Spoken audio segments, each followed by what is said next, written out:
दोस्तों नमस्कार।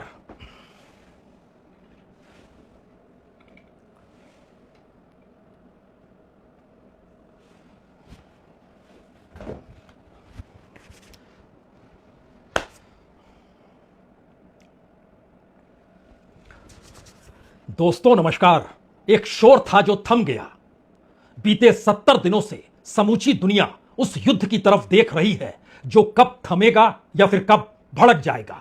पूरी दुनिया में आर्थिक परिस्थितियों को लेकर कमोवेश हर देश की इकोनॉमी डगमगाई हुई है, लेकिन इन बीते 70 दिनों में भारत के भीतर एक शोर था। उस शोर के भीतर लोकतंत्र की हत्या की कहानियां थी। उस शोर के भीतर इस देश में चुनावी लूट की हकीकत थी। उस शोर के बीच में भारत की असल इकोनॉमी गायब हो गई। उस शोर के भीतर छुप गया इस देश में क्या वाकई भूखों की तादाद बढ़ गई, यानी हंगर इंडेक्स भारत का दुनिया में सबसे ऊपर तो नहीं आ गया। यह एक ऐसा शोर था जो बता ही नहीं पा रहा था कि दरअसल सिर्फ बीते 70 दिनों में कितनी नौकरियां चली गई। इस शोर के भीतर ना कोई बड़ी कंपनी खुली, ना ही कोई बड़ी फैक्ट्री खुली, जबकि कंपनी और फैक्ट्रियों में से निकाले जाने वाले लोगों की तादाद तकरीबन 12% तक पहुंच गई। और तो और खासतौर से जो टेक कंपनियां हैं उसमें तो कहीं ज्यादा मारामारी हो गई, नौकरियों से लोग निकाले जाने लगे। परिस्थितियां इतनी नाजुक हो गई कि इस देश के लिए जो बेसिक इंफ्रास्ट्रक्चर की जरूरत अलकतरे से लेकर स्टील तक की होती है और सीमेंट से लेकर उन कलपुर्जों तक की होती है जो दुनिया के अलग अलग देशों से भारत में आयात किए जाते हैं और खासतौर से चीन से, उसकी तादाद बढ़ती चली गई। वो तकरीबन 150% तक महंगा हो गया।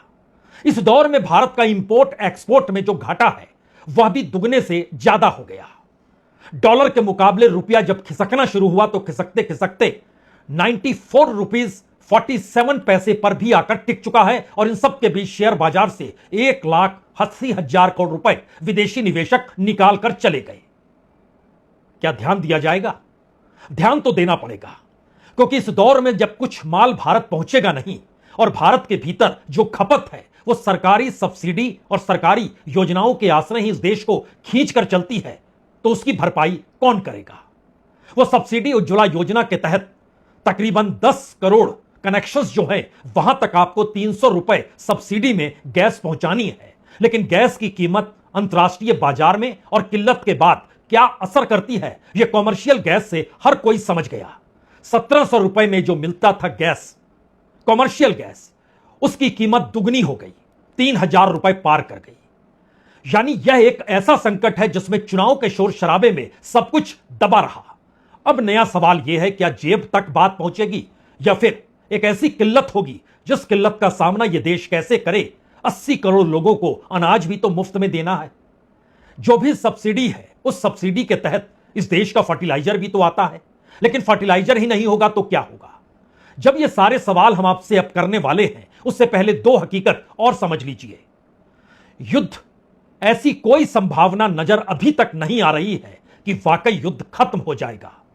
ईरान का हमला यूनाइटेड अरब अमीरात या सीधे कहें तो दुबई के एयरपोर्ट तक पर जिस तरीके से हुआ और समुद्र के भीतर होर्मुज रूट के इर्द गिर्द अमेरिकी युद्धपोत ईरान के निशाने पर आए, ईरान के ऑयल टैंकर अमेरिकी युद्धपोतों के निशाने पर आए। यह मैसेज बहुत साफ है कि आर्थिक नाकेबंदी जो अमेरिका ने की हुई है और ईरान जो अपने नियंत्रण में होर्मुज रूट को चाहता है, उसका असर अब धीरे धीरे शुरू हो रहा है, क्योंकि एवरेज तौर पर दुनिया के हर देश के पास तकरीबन 3 महीने का माल तो रहता है। 3 महीने मतलब 90 दिन। सामान्य तौर पर यह एवरेज 60 से 90 दिन माना जाता है।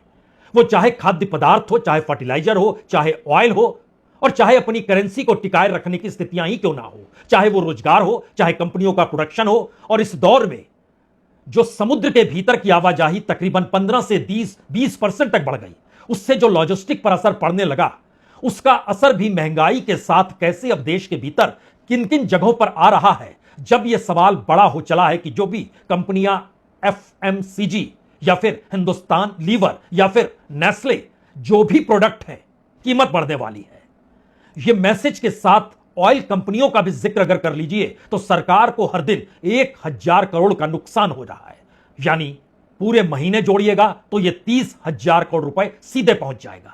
और एक आकलन यह भी है कि दरअसल यह युद्ध जो है अगर नहीं थमा तो जून तक के महीने में यह नुकसान 50,000 करोड़ तक हर महीने होने लग जाएगा। क्या वाकई परिस्थितियां नाजुक है? लेकिन इस शोर ने इस देश के भीतर राजनीतिक स्थिरता लेकर आया या फिर आर्थिक क्राइसिस को पैदा कर गया है?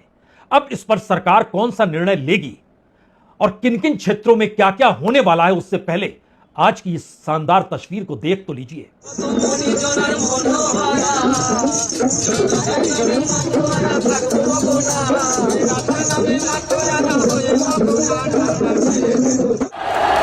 ध्वनि के साथ स्वागत कीजिए माननीय प्रधानमंत्री, परम आदरणीय प्रधानमंत्री श्री नरेंद्र मोदी।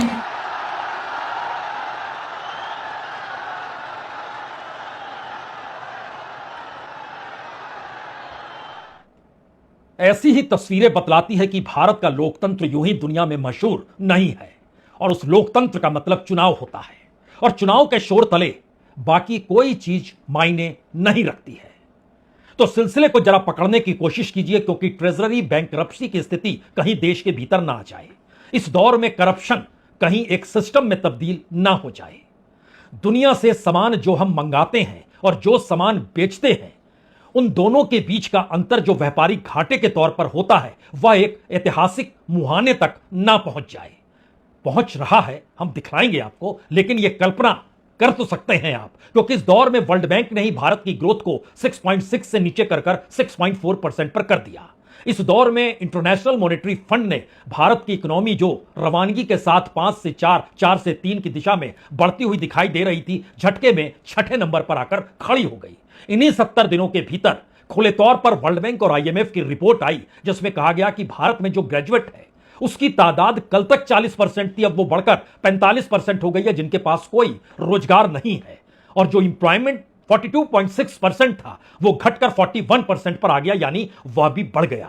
और विदेशी निवेशक बाखूबी इसे समझते बूझते हैं, तो पैसा निकालने में वो लगातार शेयर बाजार से लगते चले गए। अब यहां पर सवाल आता है कि जो कंपनियां जो रोजमर्रा का सामान आपको बेचती है, उसमें आप कह सकते हैं वो हर चीज जो आपके उपयोग में आती है, वो साबुन हो, वह तेल हो, वह बिस्कुट हो, जो सोचना है सोच लीजिए। लेकिन खुले तौर पर भारत के भीतर कम से कम 3 बड़े ग्रुप, वो डाबर इंडिया है, वो हिंदुस्तान लीवर है, वो नेस्ले है, खुले तौर पर कह रहे हैं कि हर प्रोडक्ट की कीमत बढ़ेगी। यहां तक कि पैकेजिंग भी महंगी हो गई। जो इनपुट कॉस्ट था वो तकरीबन 55% तक बढ़ गया। यूरिया 121% बढ़ गया, एल्युमिनियम 52% बढ़ गया, सोयाबीन का तेल लगभग 45 से 50% बढ़ गया, गेहूं 15 से 20% बढ़ गया। और इन सब के बीच तेल कंपनियों का घाटा एक खतरनाक स्तर पर जा चुका है। हालांकि सरकार ने चुनाव के वक्त मशक्कतों की एक्साइज ड्यूटी कम कर दी, लेकिन उससे बोझ बढ़ गया और तकरीबन 1,70,000 करोड़ का बोझ सीधे सरकार के खजाने पर पड़ गया। और अप्रैल के महीने तक, यानी 30 अप्रैल तक जो तेल कंपनियों ने घाटा दिखलाया, वो 30,000 करोड़ का दिखाया। और यह भी कह दिया मई और जून युद्ध अगर इसी तर्ज पर रहा, ये 50,000 करोड़ होगा, और उसके बाद रफ्तार तेज नहीं होगी, बल्कि क्राइसिस होगा, यानी संकट गहराएगा।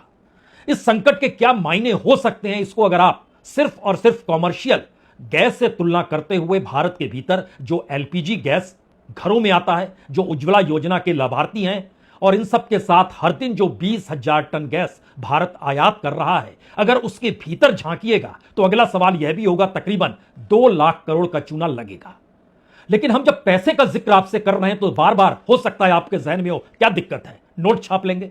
नोट छापने से काम नहीं चलेगा। उसकी उम्र जो थी वो इस मई महीना आखिरी महीना है। एक लिहाज से हम कहें तो दुनिया का एवरेज 15 मई के बाद उस तंगी या स्कैरसिटी की तरफ बढ़ेगा, जहां आपके पास हो सकता है पैसा हो, लेकिन माल नहीं होगा, उसकी आवाजाही नहीं हो पा रही होगी। और इन सब के बीच इस देश के भीतर अगर जो फैक्ट्रियों में काम करने वाले मजदूर हैं, जो इंडस्ट्रीज में प्रोडक्शन देते थे और वह दुनिया भर में एक्सपोर्ट करते थे, उन पर तकरीबन जो असर लोगों पर पड़ रहा है, उसकी संख्या सिर्फ और सिर्फ 1,90,000 कामगारों की है। सीधे उनकी कमाई बंद हो जाएगी। अगर यह परिस्थिति इतनी खतरनाक है, तो जो व्हाइट कॉलर है, यानी जो प्रोफेशनल्स तौर पर जो काम कर रहा है और वर्ल्ड वाइड जिन कंपनियों का जुड़ाव है, वो अमेरिकन कंपनी हो, ब्रिटिश कंपनी हो, वो फ्रांस की कंपनी हो या ऑस्ट्रेलिया की कंपनी हो, उनके भीतर एक नया सवाल जो एआई का आया है, उसने खुले तौर पर यह मैसेज पिछले बरस दे दिया था कि दरअसल आने वाले वक्त में अभी तक जो असर पड़ा है, उसका लगभग 3 से 4 गुना ज्यादा बड़ा असर पड़ेगा। इस असर को अगर आप सिर्फ संख्या में तब्दील कर दीजिए, तो प्रोफेशनल वर्ल्ड के भीतर और टेक्नोलॉजी और खास तौर से टेक कंपनियों के भीतर यह संख्या जो है लाखों में है, क्योंकि लगभग 80,000 भारतीयों की नौकरी जो अंतर्राष्ट्रीय कंपनियों से जुड़े हुए थे इस दौर में चली गई। आर्टिफिशियल इंटेलिजेंस का जिक्र यहां हम कर रहे हैं, लेकिन एक नई स्कैरसिटी जब इस युद्ध के दौर में उस सिचुएशन में आकर खड़ी हो रही है कि आपके पास अब माल पहुंचे तो कैसे पहुंचे, आप दुनिया के बाजार में कुछ बेचें तो कैसे बेचें। यह संकट पूरी दुनिया और खासतौर से यूरोपियन कंट्रीज के सामने भी है। एक क्षण के लिए हम आपको एक डाटा दिखलाते हैं जिससे आपके जहन में बहुत सारी चीजें साफ होगी।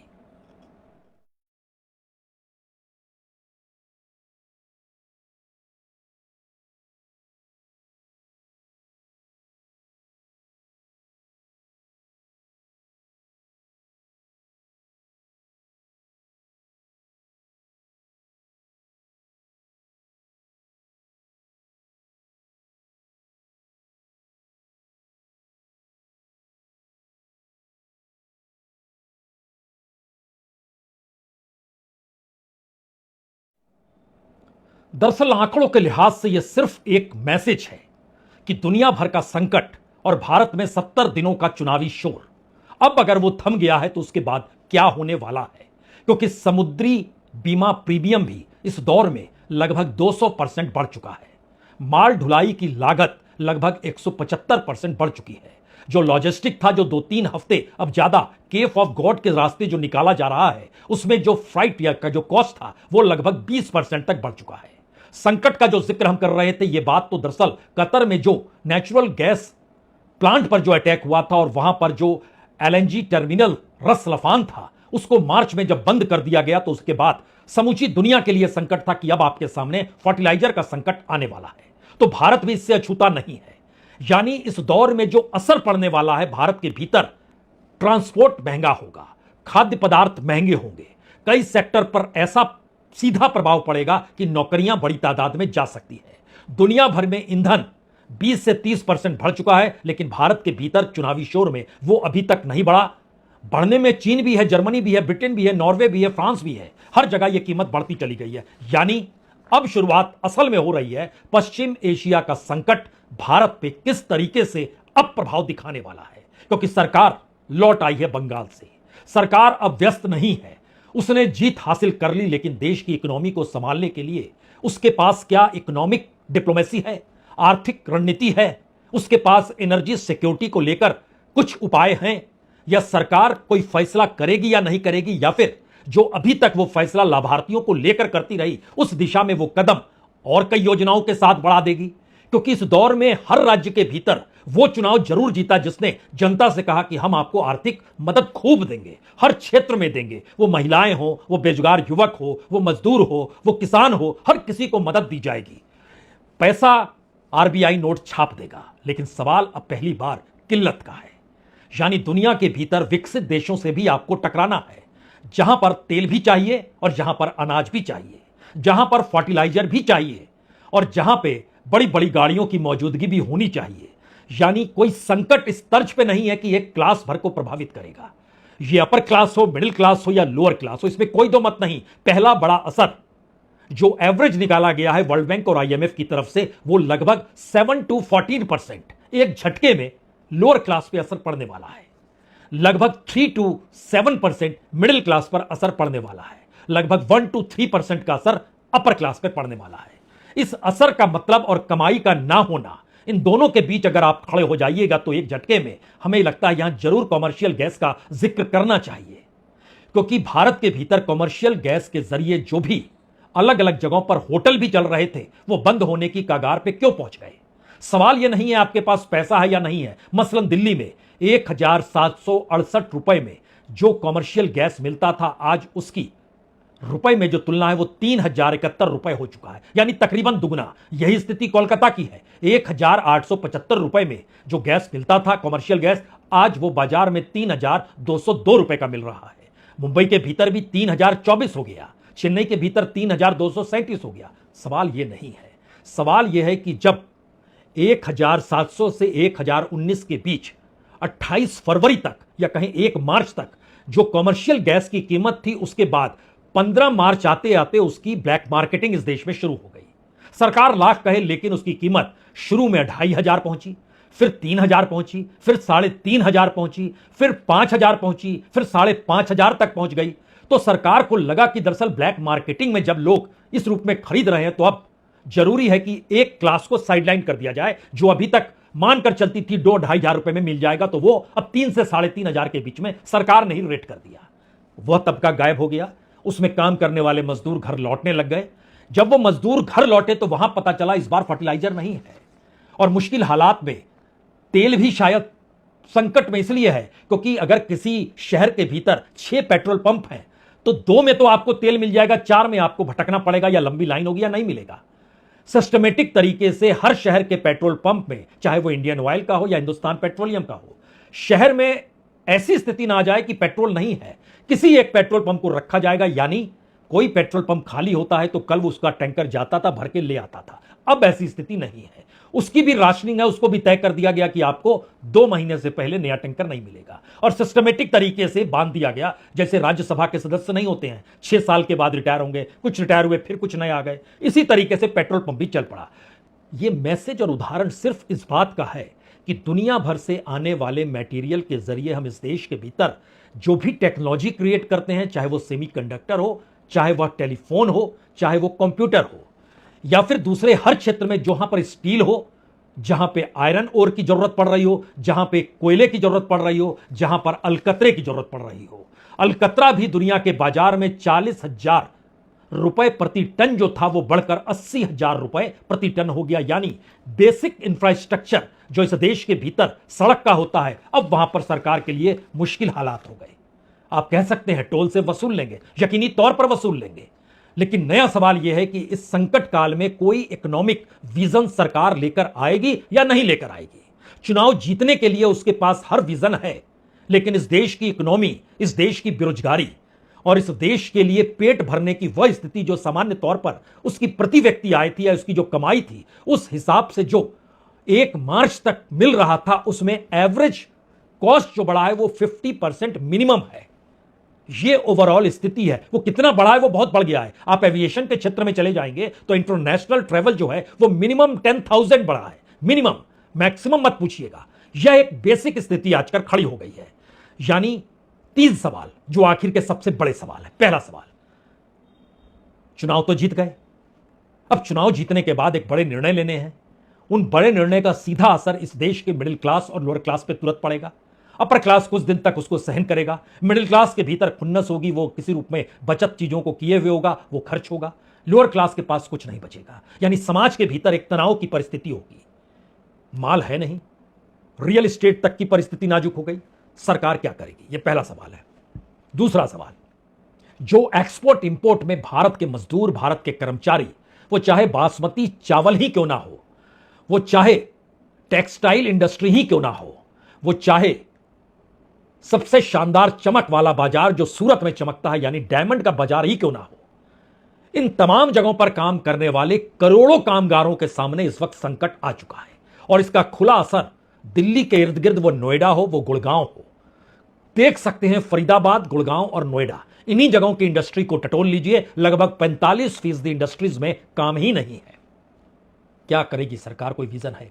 और तीसरा सवाल, जो अभी तक वो एक स्ट्रेटेजिकली अमेरिका के साथ अपनी इकोनॉमिक संबंध को बनाए हुए है और उसके आश्रय रशिया से उसे तेल मिल रहा है, लेकिन अब नई सिचुएशन क्या होगी जब अमेरिका खुले तौर पर अब चीन के साथ भी 2-2 हाथ करने को इसलिए तैयार है क्योंकि अगले हफ्ते अमेरिकी राष्ट्रपति बीजिंग जा रहे हैं, शिखर सम्मेलन होगा।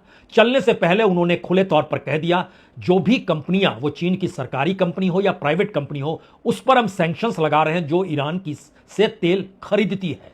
क्योंकि अमेरिका का अभी भी मानना है कि ईरान को पैसा देने का मतलब या उसके साथ कोई संबंध बनाने का मतलब है कि आप टेररिज्म में पैसा डाल रहे हैं।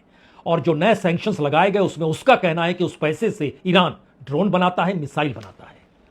और उसमें सिर्फ चीन ही नहीं बल्कि बेलारूस और खाड़ी देशों की कई कंपनियों को भी शामिल किया गया है। यह मैसेज सिर्फ इसलिए है जो सोच रहे हैं कि युद्ध खत्म, स्थितियां अनुकूल होंगी तो ठहर जाएं, रुक जाएं। सामान्य तौर पर ऐसा होता नहीं है। और हमने शुरू में कह दिया, असर की शुरुआत किसी भी देश के ऊपर 60 से 90 दिनों के बाद शुरू होती है, क्योंकि उतना भंडार तो उसके पास होता है। और 70 दिन हमने चुनाव में गंवा दिए हैं, 70 दिन युद्ध के हो चले हैं। तो फिर क्या होगा? इंटरनल रिपोर्ट वाकई भयानक है। बहुत बहुत शुक्रिया, बहुत बहुत शुक्रिया।